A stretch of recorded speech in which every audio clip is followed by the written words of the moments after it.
Welcome to Alchemy Espresso. This is part one of a three-part series on micromanaging versus accountability. Our core question today is, how do you set clear expectations and hold people accountable without micromanaging? And this concept of accountability is one of the premier questions that I receive from new leaders.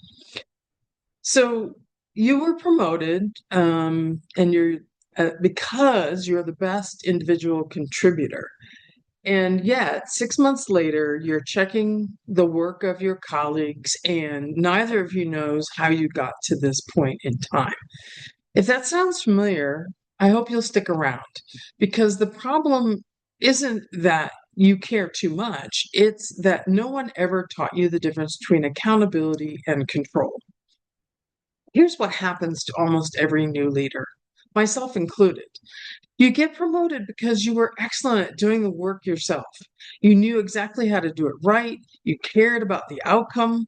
And then suddenly, you're not doing the work anymore. You're responsible for other people doing it. And that's a completely different skill set. Nobody trains you for that shift. So what do? You fall back on what you know, the thing you already know how to do, the work itself. You start looking over shoulders, you reviewing every draft, asking for updates more often than you need them, and you tell yourself it's because you're holding people accountable. It's not. It's because you haven't let go of control yet. So let's actually distill the difference, because this distinction changes everything. Accountability is a shared agreement on outcomes. You and the other person both know what done looks like, by when, and to what standard, and you check in on whether the outcome is being met. Micromanaging is control over how the outcome gets made.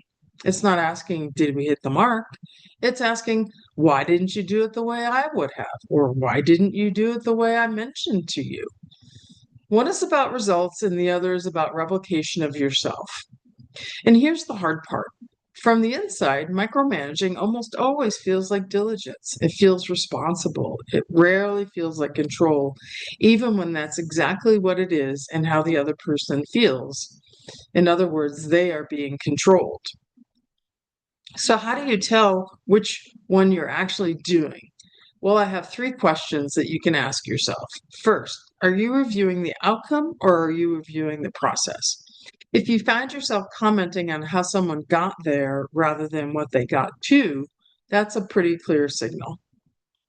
Second, are your check ins scheduled or are they pervasive? Accountability has a rhythm, a weekly update, a milestone review. Micromanaging, on the other hand, shows up whenever anxiety shows up, which is unpredictable and exhausting for both the manager and the colleague. Third, and this one stings a little, could someone else on your team do this task without you knowing every step along the way? If the honest answer is no, that's not a reflection on them. That's a reflection on how much room you've actually given them to own it. None of this means lowering your standards. It means relocating where your attention goes from watching the process of owning the outcome together. And that shift only works if the expectations were clear in the first place, which is exactly what we're covering next: how to actually forge expectations that are clear enough and that accountability doesn't require micromanaging at all. This is part one of a three-part series. Part two, as I mentioned, is going to be how to set expectations that actually stick. If this sounds like you even a little bit, reach out. Let's chat. I guarantee our first 30 minutes will yield actionable steps you can take to course correct yourself, and it's free. Check alchemyexpresso.com for more information. Thank you for watching.